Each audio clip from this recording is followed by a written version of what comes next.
Welcome to the New Masculine Podcast. This is a place where masculine identifying people come together in community to disrupt outdated models of masculinity and together construct new models for our way forward as men.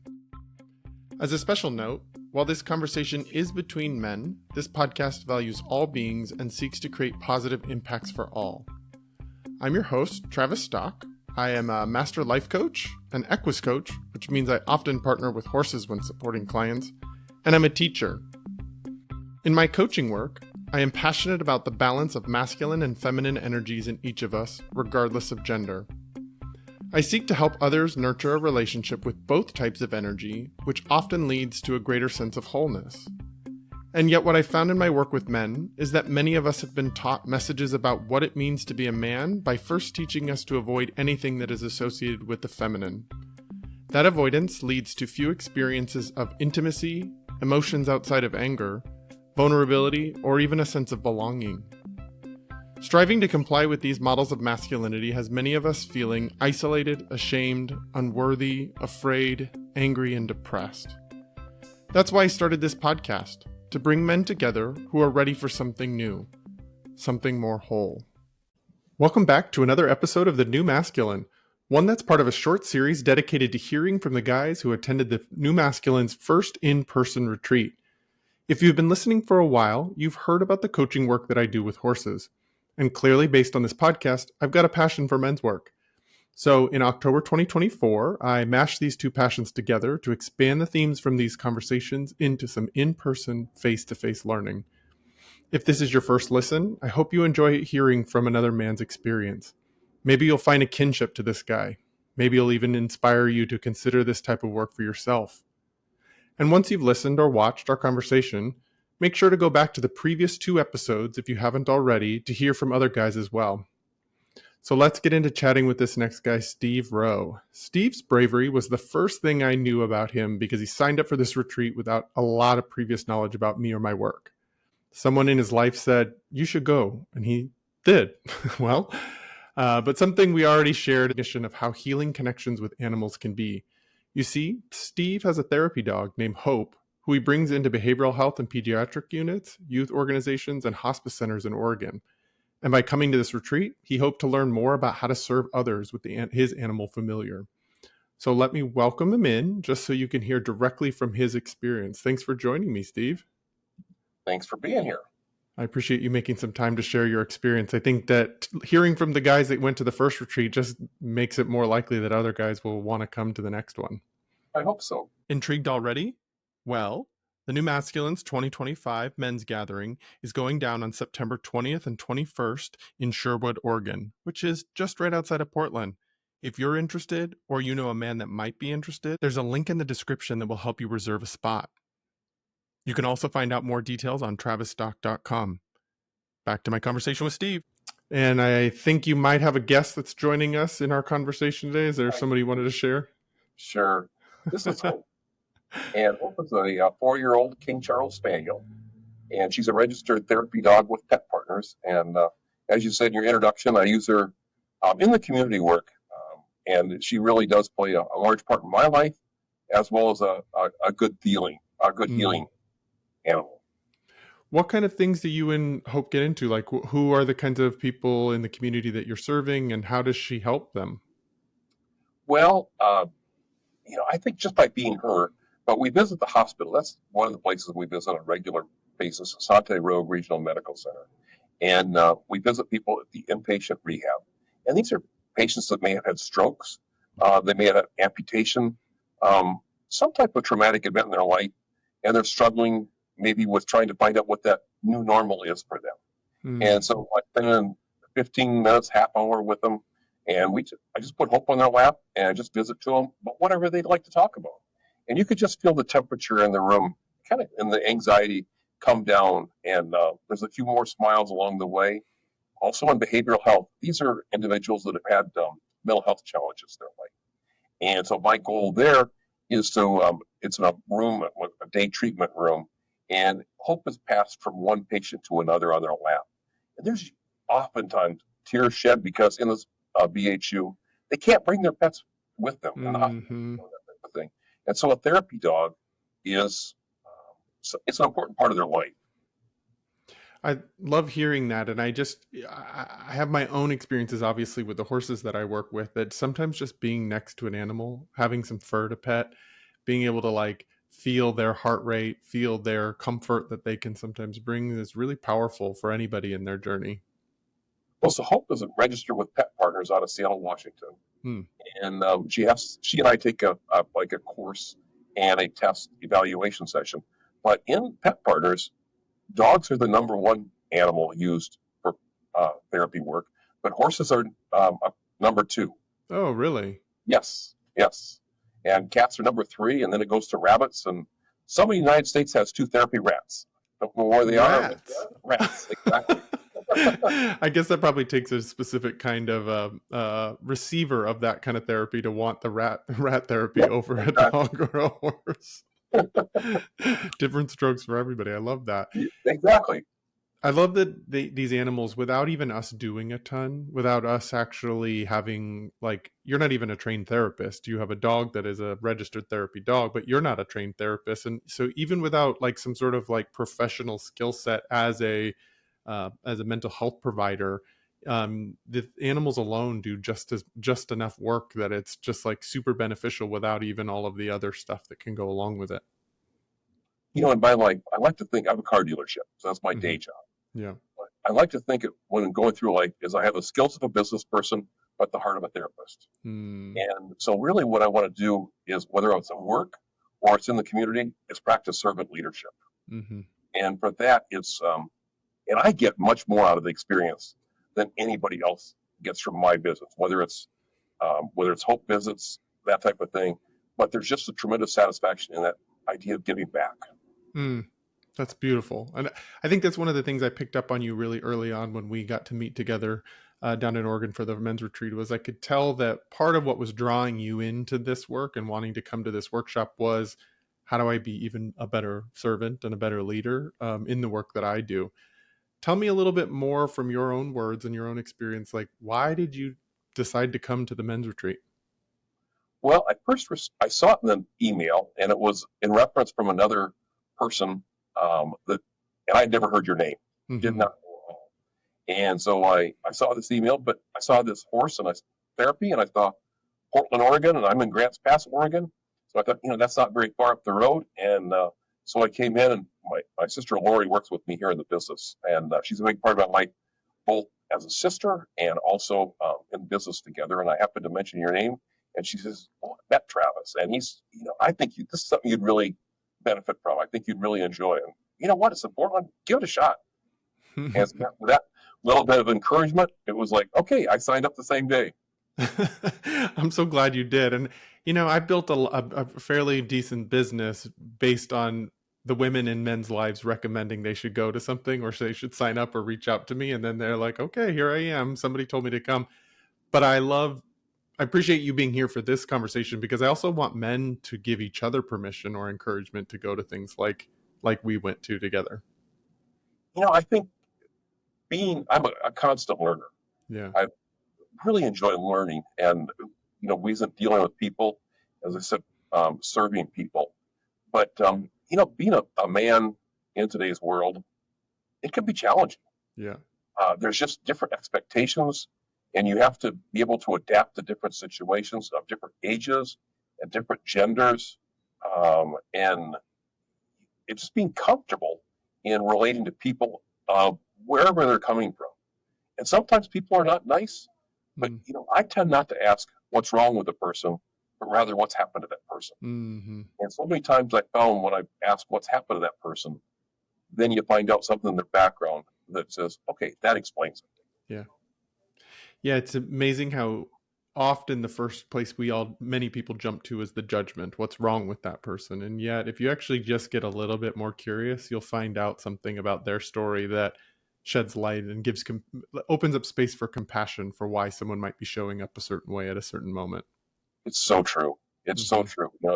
And so sometimes you can go from a position of, I think Abraham Lincoln says, I really don't like that person. I've got to get to know him better.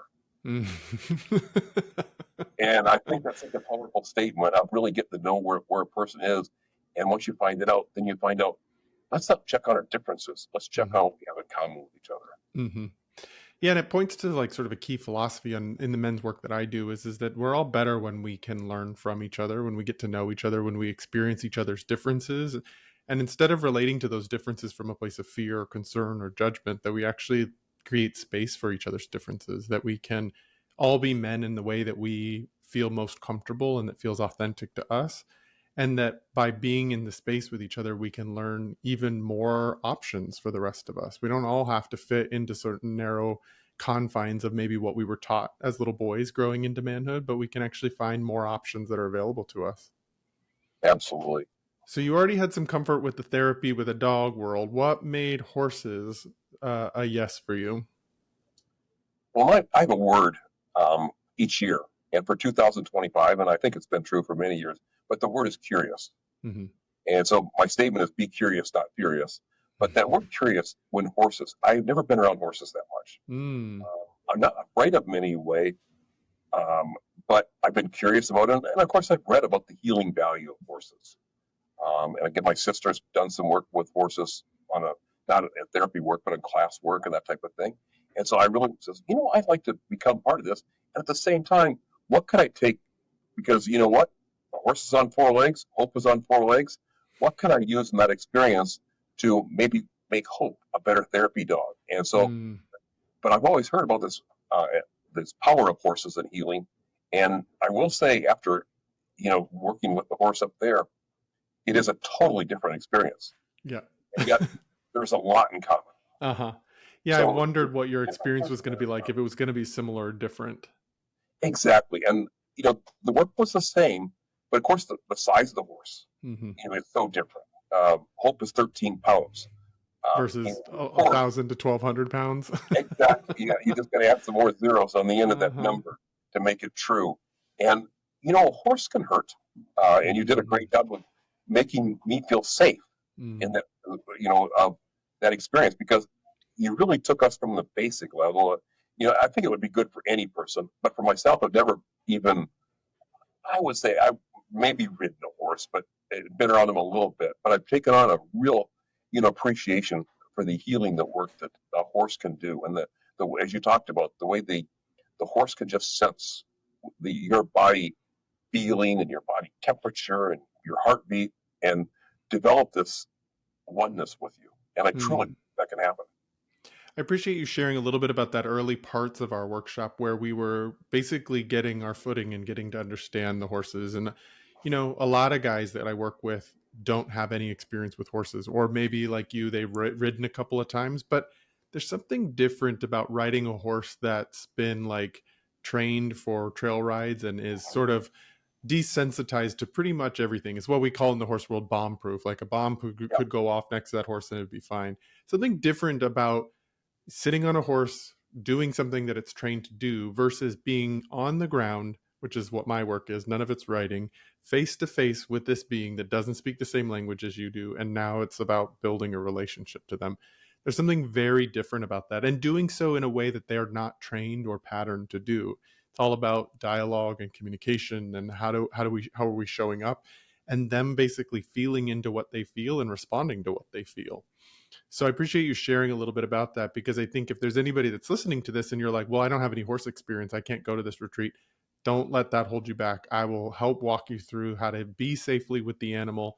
Yes, they're big. Yes, they can be intimidating for some of us, but we can walk through it at a pace and give you enough knowledge how to be there with them safely so that you can start to attune and really get that kind of relationship that Steve is referencing. One of Disney's core values is safety, is their number one thing. And Mm-hmm. that goes before show, Yeah. everything about the ride, that same thing. And you do a good job of that at the very beginning of saying, okay, these are the norms we're going to talk about, Mm-hmm. for this. And it makes you very comfortable. And you just say, Yeah. okay, I can appreciate this. I can do this. And before, like, boy, can I even do this? And I was Mm-hmm. quickly, reassured that yes, you can do this. And it really turned out well. Yeah, I kind of operate under the philosophy that if safety doesn't exist, no real learning can happen. I'm not really into putting people into the fight or flight mechanism, into their survival mechanisms in order to try to learn. I mean, people live a lot of their lives in that space. And so actually my goal is to help bring them into a little bit more settled space. And yes, the size of the animal can be a hurdle that most people have to get over, or their sort of lack of skills or knowledge around being around the animal can be. But you're right that we do walk through it slowly enough so that you can start to feel more confident, you can step into it. But what you're pointing out is this thing that I think that many of us as men are get a little itchy around or not that comfortable with, when we have to step into something that we don't know how to do it already, and when we there's a lot of unknown or uncertainty to it. I think those can feel really threatening as qualities to have, of like, I don't know how to succeed in this. I don't know what the rules are for standing next to this horse or engaging with them. I might fail at this. I might look stupid. I might not know how to be able to do this at some point. How did you, well, is that a part of who you naturally are, is to sort of be just like courageous and step forward into it? Or did you do anything that helped you feel more able to step into that unknown and into that place that might feel a little threatening to the ego? I'm a very cautious person. Ah. I place my personal safety very high, and I tend to be that person that holds back at first. Mm-hmm. I don't take part. I'm not going to be the first person to jump up and say, "Yeah, I'll do that." I might be second or third, and there are times I will be that first person, but by and large, I want to be that follower, I guess, of Mm-hmm. that along the way. And I think you maybe saw that, and you were okay with that. As far as if somebody else wanted to go first, you were okay with that. Yeah, You I didn't think our friend Craig was the first one to raise his hand, right? like, yeah. And you kind of figure out, okay, who's going to be more comfortable in that situation, and I want to watch the other person do their operation, and then I'll pick up what I can learn from them. Mm-hmm. Yeah, you and me, we're similar that way. I like to Yep. watch it first. I Yep. learn a lot from watching first, and then I'll jump into something. I'm rarely the first to go like, "Yay, jump in first." I Yeah. don't think so. So let's get into your experience once we got into it. We got through the safety part of things. You went into that place of like, I'm going to watch somebody else do it. Tell me about what your experience was at the retreat. What are some of the standout moments for you when you think back to it? Well, I remember this horse that I wanted to go from point A to point B, let's say, and You had a goal, huh? I had a goal. The problem is the horse had a different goal, and it wasn't going to go, around the arena, that type of thing. It was just going to stand there, Hmm. and it was going to look at me. And I can remember thinking, well, this is not going well. And I'll bet that horse could pick up on my cautiousness, my fear, my apprehension as I look back on it. And then you really gave me some good tips and say, why don't you try this? Hmm. And and pretty soon, it wasn't 30 seconds later, that horse, it did exactly what I wanted to do. Mm-hmm. And there was this tremendous sense of accomplishment when that horse did go from point A to point B. And it wasn't far, but for me, that was like crossing the Grand Canyon. Mm-hmm. It was a big event. And there was this sense of accomplishment that says, I went from this place of, well, I don't think it's going to work, to, well, that proved it didn't work, to, it did. That was good. And so there was a certain amount of, there was good patience on your part to say, let's try that. What does that look like? Hmm. And I appreciate that. Oh, I'm glad you felt that way from me. Yeah, I think that is so common. If you think about expanding that little lesson that you got in that moment with that horse, can be such a common thing that many of us experience out in the world, where we don't really know what we're doing, but we have an idea of where we want to get to. We just don't know how to get there yet. Right. And we start from a story of doubt. I'm not sure whether I'll be able to do this or not. Then we try out the one thing we know we can think of to try. It doesn't work. And so it can immediately create shutdown. See, I knew it wouldn't work. I don't know what I'm doing. And then we stop trying. Yeah. But this world requires us to try and be flexible and try different things and experiment with different ways of showing up so that we can accomplish whatever we're trying to. And so really what you needed was a little bit more help, a little more knowledge about what are the things you could try. And the second you freed yourself up to try those things, you were able to cross the Grand Canyon, as you said. Yeah. And I think that reassurance that you gave me, that word reassurance, was an important part of that whole equation as well. Mm. Yeah, because I think most of us grow best when we're challenged enough. Like, that was a challenging moment for you. There was some stress to it. There was some doubt that came up for you. But if we don't have enough support underneath us, we can't really succeed at growing. We don't have enough like foundation underneath us to grow. So I think that that is true, and something I try to bring to my work was to offer enough challenge that somebody has to step through their discomfort, but enough support underneath it so they can be successful at doing so. Well, I can remember. I should say I cannot remember how I learned to walk. Let's say. Yeah, right. That was too many years ago. But I would, based on my own children, there's that step of, I think that horse experience was very similar to learning to walk. Mm-hmm. You start, and I know I stubbed my toes a few times. I fell down a few times, and then pretty soon it was like, yeah, I got this. And then I go from walking to running, and then to another method of play, that type of thing. And it's just the same type of experience as a child. Yeah, that is so true. We as children learned by making mistakes, by being willing to stub our toe, by trying again, by trying something else, by continuing to move forward. Like if that first time you stubbed your toe as a baby trying to learn to walk and you said, well, nope, I'm a failure. I can't walk ever. I'm never going to learn to walk. Right. That shuts the whole thing down. But when you're willing to keep taking steps forward and trying things and not seeing yourself as a failure for something not working the first time, you're willing to stay engaged, the learning process can continue. And then, yeah, you can fine tune it and make it better. You can run, you can be able to do a lot more than you could as a baby, but it takes time to develop those kinds of things. But we kind of lost that as adults. Yeah. I was going to say child development. They say that period of 0 to 5 is really an important time in our lives of how we turn around. And so, it's like with Hope as a therapy dog. I got her as a puppy. And my goal was to expose her to one new thing each day. And in the community, it was to take her to a bank or to the post office and that type of thing, so that she became comfortable in all these different situations that she was going to run across as a therapy dog. And it was going to help ensure her success as a therapy dog. And the same thing is true with children. We have to, the exposure to new situations it can be hard. I mean, it's not, I don't think it's something we do naturally, but it's really part of our growth. Yes, it is so much of our growth. And I think as we get older, we've experienced a lot of things. And so it does take unique experiences to create that novelty again, where we can be exposed to new things and we can learn new things rather than kind of getting stuck in the rut of here's what I've already experienced and here's what I know what to do. And so I'll only stay in that little rut. Yes. Perfect to sign up for a men's retreat with some horses, because that's usually pretty unique and novel to people.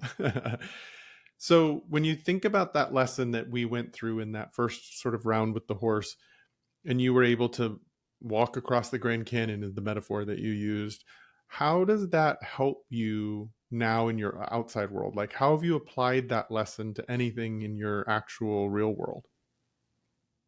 I don't know if I ever could knowingly say I've done something like that, but I sure, and to me, I've done that before. I mean, I had many more failures in my life than I ever have had successes. And really from each failure, a failure for me is a learning opportunity. And so when I could take those learning opportunities, and some failures, they're much more costly than others. Some of them there's no cost to, some of them have a fairly large cost. And so when I could take those failures and I can turn them into, but usually the biggest failure oftentimes leads to a biggest success. Yeah, for sure. Yeah. I mean, that's a rule. One of the rules of like early businesses most times is learn to fail fast, learn to fail quickly so that you can try the next thing. And oftentimes we don't have much to fall back on when we just start in business. There's not a lot of resources there. And so you've got to be quite agile and figure out, okay, I can't afford to lose a lot of money doing this. And so I quickly got to learn, okay, well, that didn't work, but I really got to cut my losses as quickly as possible. But at the same time, I don't want to miss that learning opportunity. Yeah. You're not kidding.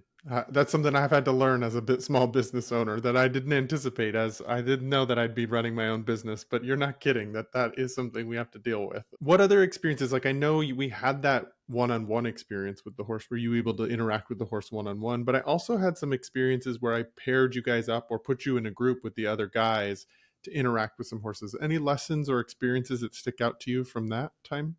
There was a good time. But I will say, and afterwards, we met in this cottage. And that to me was a really powerful time as well, as far as learning what our differences were. And then we had a lot of differences, at the same time. We're from even different countries. Yeah. But at the same time, we all had an opportunity. We wanted to grow together.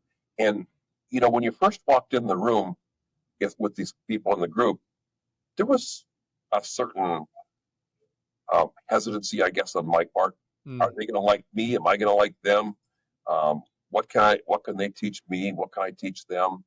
And participation in those things is so important. But you talked about the group setting with the horses, and we were able to share what worked for them and what worked for me. And we learned when we were around the horses together as a group, and you saw what these horses could do. You just, you says, what, in life, I can take that situation, what that horse just did, and maybe it's an employee I work with, and say, is there a different approach I could use with that employee or a friend or a relative? There's, life is about relationships and maximizing our relationships. And so we take away the most from each other is really a good thing to do.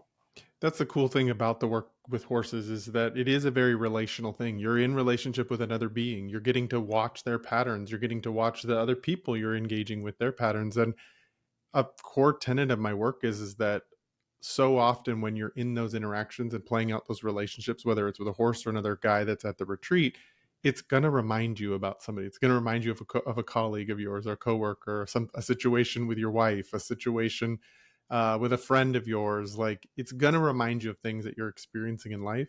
And if we learn to play with it and experiment with things there with the horse or with the other guys at the retreat, it will help you develop skills for how to navigate that in a better or a different way out there in your outside relationships too. Well, one of the things you could do with you, I'm sure, is have a one-on-one relationship, a training session. But I think the small groups really add a lot to it, because there's a comfort level of being in a small group versus being on a one-on-one setting. And so you can take away the group setting experiences, the good parts of that, as well as the experience of the horse. So you're kind of maximizing your experience twice as much. I completely agree with you. I do love doing one-on-one work, but I do think there is something even just a deeper level of that learning, a deeper integration of that learning when it's done in community, in a shared experience with other people. And I think what you were talking about your own hesitancy is not an uncommon thing for, I would say, pretty much all participants in retreats that I have hosted or been a part of. But I think it's something unique with men is that we don't really have a lot of models for how to interact with men outside of work, sports. That's about it. Drinking at the bar. Yeah. There's not that many models for how to be in relationship with them. So if you come to a men's retreat that's gonna potentially require some vulnerability and you're sharing, or expose some things about you that you don't normally tell people, it can feel a little threatening up front, or cause some hesitation right up front to step into a space with other guys and start to go, what are these guys about? Am I safe here? Am I going to be able to show up as my real self? Am I going to have to hold back? Are these guys going to judge me? All those kinds of things can come up. So I appreciate you sharing your hesitance, because I think it's a common thing when we gather together with other people, especially strangers. And the fact that you were able to move through it and find your space in that community is exactly what I was hoping for, at least. The other thing that I think was an important part of the experience was sharing a few meals together. Yeah. Food brings us together. Yeah. And so as you're sitting around a table and it may be pizza, and it doesn't make any difference. But, we had the session to kind of the night before to kind of get introduced to each other. And then, we have the breaks and that type of thing. And, oftentimes if I'm going to a meeting, for example, and it's a business meeting, I'll learn much more from the luncheon, visiting with other participants, than I ever will from the people making the presentation. Right. There's an opportunity. And so when you have that shared experience of eating a meal together, I think that's a really important part of the learning experience as well. Yeah, and for those of you that weren't there, we were able to have a little welcome dinner in the night before we had our actual experience with the horses. So we got to, on neutral territory in a restaurant none of us had ever been to, able to just kind of sit down, chat with each other, talk about things, set some intentions for the next day, talk about any concerns that were going to come up, and kind of go over the outline.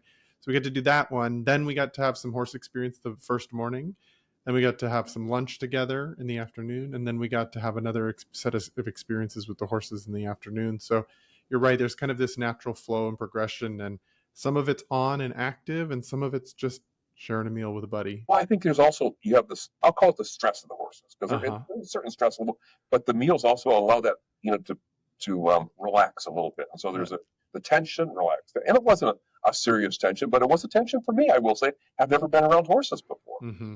Not anything disrespectful toward you, but it was a new experience. And so there's Yeah. that natural hesitancy on my part. I mean, that's the human experience. As we move into tension, and then we move back into safety. We move into tension, and that is sort of like what you were doing with Hope when you first got her. Is you were exposing her to new things one day at a time. There's a little tension in that when we get exposed to something new. We have to sort of figure out how to keep ourselves safe or okay in that moment, but then we can settle in back into ourselves. And so I think that's a really natural and healthy process, actually, to let things kind of be a little tense for a moment, and then back to resolution. And then This rubber band right here, exactly. a rubber band, if it's just like this loose, it's not doing anything. Yeah, It totally. really has to be under a little bit of tension. But I will say, if you have too much tension on a rubber band, what's it going to do? Snap. It's going to break. Mm-hmm. Yeah. Back to that lesson around, like, I like people to feel enough challenge where they can grow in it, but they need enough support underneath it so they don't snap. Right. Yeah, exactly. And you're good at that. Thank you. Oh, thank you very much. Are there any things that you witnessed in the other men that were there that stood out to you? Things that you saw them learning, things that you admired in them, or things that just showed up for you when you think about the other guys that were there? Their values. Mm. They really came with a strong value system that, and they weren't afraid to share it, what their values were. And there were some differences, but at the same time, we had much more in common than we had with each other. But our basic value system was there, and there was Mm-hmm. respect for each other. And Mm. even when it was a very supportive type environment from the other men, it was, I think they probably could tell my frustration, or I could tell their frustration when it wasn't doing it at the same time. But it was a very supportive type environment versus boy, that was a stupid thing for you to do. Anything like that. It was always, hey, nice job. It was, Mm. it was positive. Yeah, because we do, as men, I think we do like to razz each other sometimes in our friendships and stuff, where we're like, oh, why would you do that, or idiot, or something like Right. that when Yeah. something doesn't go right. But there is something really important about being able to be in that experiment and being able to support each other even when things aren't working right away, even when things don't feel exactly the way we were hoping them to right at the first get-go. Yeah, Yeah. I agree. So why do you think it's important for men to say yes to these kinds of experiences? Like, if there are other guys that are listening to this thinking about going to it, what do you want them to know about why they should say yes to it? Why? I have a marvelous wife, and she's very, very supportive of me. And whatever your relationship is, it doesn't make any difference. I think the power of relationships is such a really big and important part of our life. And relationships are how we grow. Mm. And so a relationship with other men, it's a good thing. You could have different kinds of relationship with men. It could be going to a bar at night till 2 a.m. That could be one kind of relationship. If that's what you're looking for, more power to you. And you're not going to judge that situation. And so you have to be comfortable, but also there has to be, I think, in settings like this, a certain amount of boundaries. Mm. What's acceptable and what's not acceptable. And it was always done with respect. Yeah. And that I appreciated very, very much. Being able to be relaxed, but at the same time knowing that there was boundaries in there, so that I didn't have to be embarrassed to go home at night and saying to my wife Christy, well, this is what I did today. And if she was there with a movie camera watching the whole thing, or in there in person, she wouldn't not be a problem at all. Mm. She'd be proud of what I was doing, just as if she was doing. And I think for her, she has some experience with her friends that she does on a female basis, and I welcome that in her opportunity. Mm-hmm. So whether it's a male-female relationship or however those different things are, just the power of relationships, however, what works best for you. And it may be different for different individuals, and that's okay. Mm-hmm. I'm not going to judge what works. If it works for you, then it's a good relationship. It means a lot to me to hear that reflection back, that what we were doing you could feel proud of, and that your wife could watch and she would be proud of all the work that we were doing in that day. I do think there are Some men's spaces out there where that's not true. And I mean, even just that like conversation about like how guys talk in the locker room. Mhm. Yeah, there are ways that guys interact with each other that are socially acceptable within male communities. And I'm not here to say you shouldn't be like that or to police the way guys talk to each other. But it does mean a lot to me to know that the space that I'm holding, the groups that we're a part of, have enough of a boundary, have enough of a shared sense of value that we want to feel proud of ourselves, and we want the people in our lives to feel proud of us, the way we show up in moments, the way we build relationships. And so thank you for saying that. That means a lot to know that you felt that in that, and that you would have no concerns about your wife knowing at all what we were doing in our time Absolutely not. together. Right. I'm glad. I'm in many ways. I'm glad she wasn't there Yeah, because I think it would have been a different kind of for conversation, sure. but not in a negative way in any part of the imagination. Hmm. Yeah. Yeah. And this piece around relationships being so important, I'm right there with you. Like, I am about to host another retreat where it's all about creating thriving relationships. I think our relationships are exactly what you said. They are the space in which we grow. They are the place where we create a shared sense of a life well lived. They're so nurturing and empowering. We're wired for connection. We need relationships, much like horses need relationships. They don't go out and live out by themselves. They live in a horse herd, and Yes. so they understand the power of numbers and relationships. And so that's also true of us as humans, that we are not meant to be alone. We're not meant to be isolated. And I do think there are plenty of men out there that do feel isolated. And so this kind of a retreat is an opportunity to be in relationships with others, be in relationships with other beings, and learn in those relationships how to be more resilient in our current world, how to um, be proud of ourselves, how to play more, how to enjoy ourselves in different ways, and to how to not be so perfectionistic about the things that we try. If it doesn't work, that we can try something else. Like, these are great spaces to learn in relationships with others. And I think it is exactly what you said. It's like the way we're meant to grow. Absolutely. Anything else from your experience that you'd like to share as we kind of wrap up our conversation? You know, sometimes doing something new is hard, and it was for me. But take a chance. My daughter has recently. She lives in Portland with her husband and two children, and they just recently got a horse. Uh, And it's been amazing to watch their daughters and my daughter, really my granddaughters and daughter, become part of the family. And so I think this experience gave me a new appreciation for what they're doing and why mm, they're doing it. And I don't think I really would have appreciated that experience of why they felt that getting that horse was important. And I was able to say to her, you know, you go. mm. That's a really cool thing that you're doing. And this horse is stable up in Portland. It's become an important part of their lives in the evenings and weekends. That's so cool that you just showing up to a men's retreat with horses helps you have a better understanding of your daughter and their family and the choice they've made. That's really cool. Yeah, I love hearing that. Well, I've had such a great time connecting with you, Steve. Thanks for taking the time to share your experience. I think hearing from other guys is a way that we continue to build momentum in this and hear like more guys to show up at the next retreat. Are you ready to join us for the New Masculines 2025 men's gathering? It's going down in Sherwood, Oregon, which is just outside of Portland, and the dates are September 20th and 21st. I'll make sure there's a link in the description so you can register easily, or you can find out more details on travisstock.com. Thanks again, Steve, for joining me, and until our next episode. you're welcome. Thank you. Thanks for this opportunity.